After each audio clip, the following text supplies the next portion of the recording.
Hello everyone, so this is part 2. I've been having technical issues, so I'm resorting to recording like this. Please bear with me. So the liberal model of work would exemplify how conditions are negotiated and the constraints upon bargaining, thus making the school of thought free and equal, as well as protecting employees' goods they are entitled to, which we've discussed in chapter 5, the previous chapter of the liberal model. And I feel like this cartoon that you see is like the exact opposite of the liberal model, just because you can see how this employer is more worried about the time, the money, the productivity that the employer or the employee of his is putting in, rather than the well-being, rather than elevating his employees to the best of their potential. The contemporary legal standpoint of this, and this is one of 3 models of the right to work we will see, and this begins with unions. Upon employment, a lot of the times employees were encouraged, if not forced, to join the union, just because implementing this protected the viability of the union by prohibiting quote-unquote free riders. Such requirements to the right to work would show people that you would actually make more wages joining the union. You would have a say in the work conditions, wages, things of that nature. So that would affect the union as so. How does employment influence the union? So like I said, there would be a lot of free riders if they didn't join the union. So they have eventually became their own thing. If you wanted to join the union and met the qualifications, you absolutely can do that. But the right to work law nowadays, it has been implemented just because it doesn't give everyone the equal opportunity to work, just because they made it a requirement to join the union. So that brings us to collective bargaining, which is the next thing that is implemented by employers. And this is only fair when parties are equal, per se, equally free to reject or accept employment conditions. But with collective bargaining, employers have little to no incentive to compromise with an individual, thus leaving these employees to have an individual right to work. So they were more so worried about employees as a whole, as a collective being, rather than these individuals. Now, the value of work, this is a right to a job, which is a little bit different. This is the second school of thought when it comes to right to work. Now, this is valuing work, which is one side of the spectrum to the other. The first is work being as a priority means to obtaining food, shelter, clothing, and other essentials, no matter how tedious and unchallenging the workload may be. So meaning I'm just going to work because work is work and it earns me money. And if I earn money, then I can pay for these things. And I'm just going to endure it no matter what, as opposed to the second one, work as a part of the expression of a meaningful human life, prioritizing the capability of elevating those human workers, like I've mentioned with the cartoon.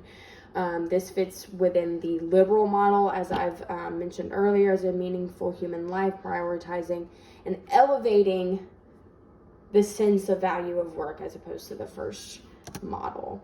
Now, where does this burden go when it comes to employing all these people to essentially pay for all of the essentials within life?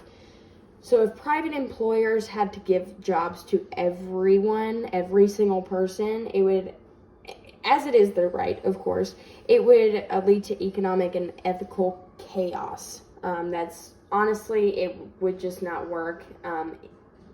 Economic wise, I feel like private employers would more so work like a government. So that actually brings me to why the government would be best suited to supply every single person with a job, because I mean, it's already kind of implemented, but if they were to do this for every single person, it would lead to political and economic turmoil.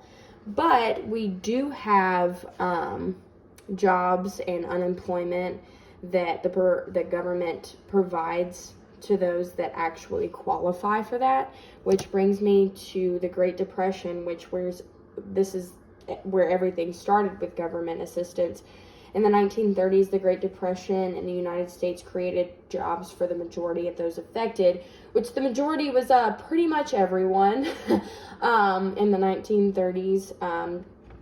As you can see, these kids are saying, why can't you give my dad a job? Because essentially there was no jobs based out of private employers, so that's why governments essentially made all these jobs to stimulate the economy, to stimulate fiscally for pretty much everyone. Government assistance, now this provides one extreme to the other. If the government provided all employment to all persons, it would drain private markets, cause more unemployment essentially, and it would continue to cycle downwards, meaning that it would just drive it into the ground. It would just take and take and take until there was no more. On the flip side of that, if the government did not provide any assistance, there was no social safety net as we have today.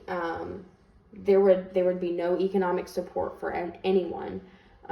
Everyone would just have to fend for themselves. It would not be ethically fair in a way to the people that don't necessarily or have a harder time finding a job, especially in the United States. So this political cartoon represents those that receive this assistance in the United States, and this is a great example of how the social safety net we embody. So you can see all these people getting the benefits and how you can receive those benefits and the qualifications that you would have to meet.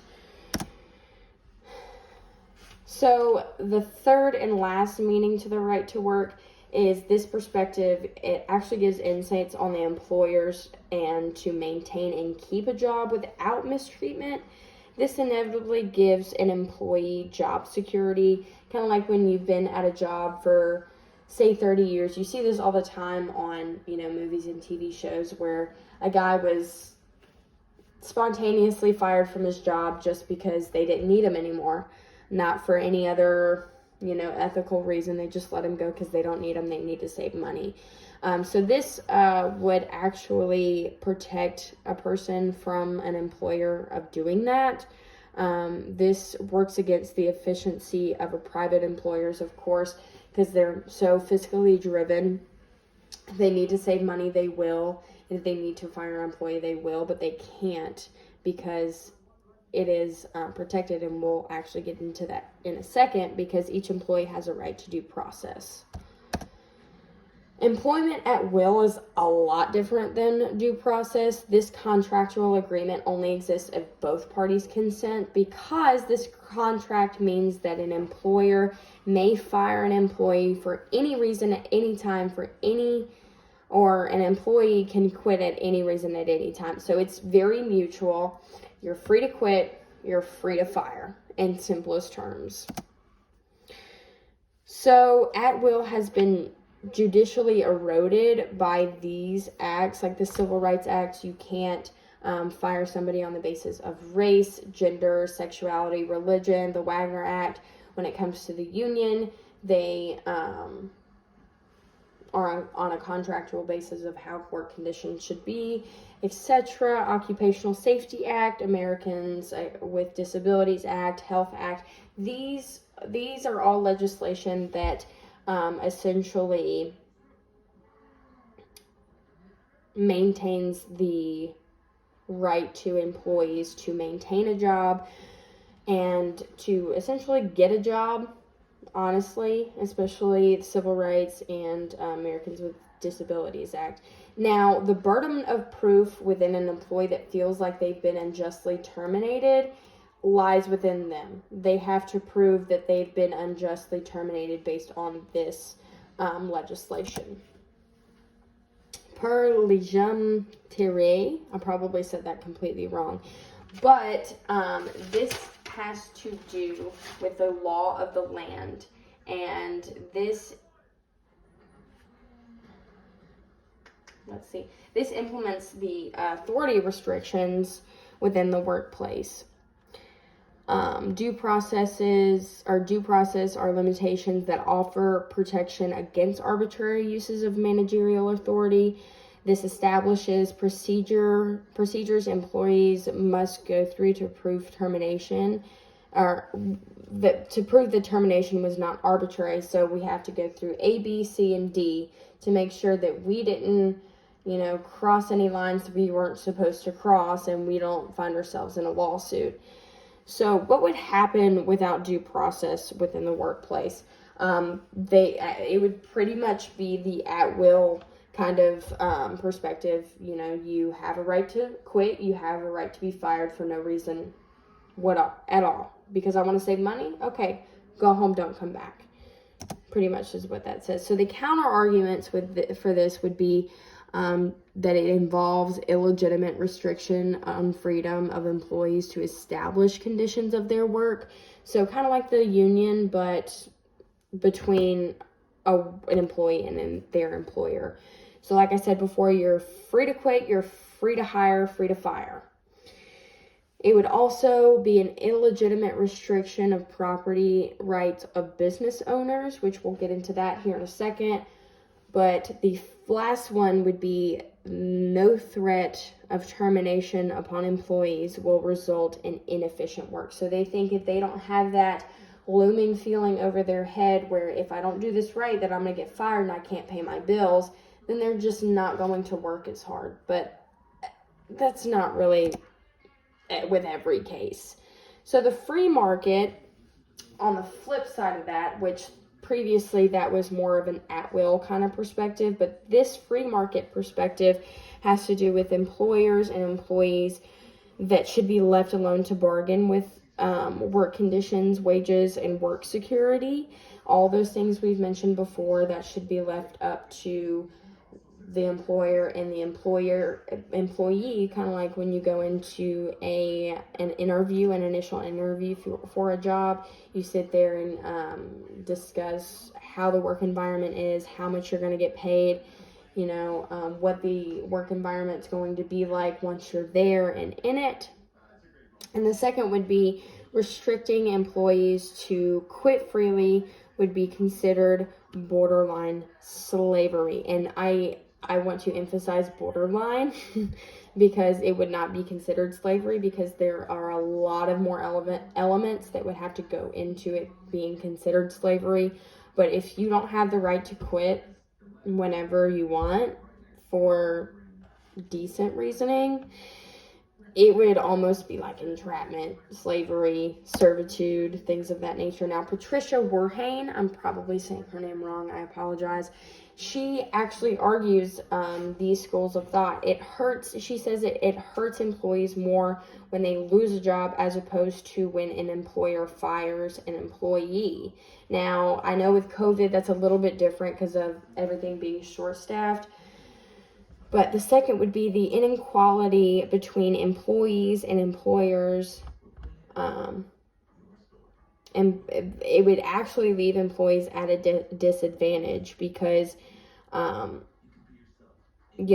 employers have a say in pretty much everything, how business as usual goes. And employees, 9 times out of 10, they just do what they're told. But within a work environment, an employee's vulnerability and an employee's thoughts are absolutely relevant to the functionality of the business. The last one says, and I've mentioned property rights to business owners. While business owners have ownership of material items within their business, they actually don't own their employees as much as some like to think. They actually don't. So they are free to quit whenever they feel they don't need to work there anymore. And that's Patricia Werhane, Miss Queen. So my discussion questions leave you with this. Do employee rights of privacy override an employer's right to hire and or fire? Do you think it is ethical for an employer to maintain a work environment based on the at-will perspective? Do you think implementing due process within the workplace would help or hurt efficient productivity within the business?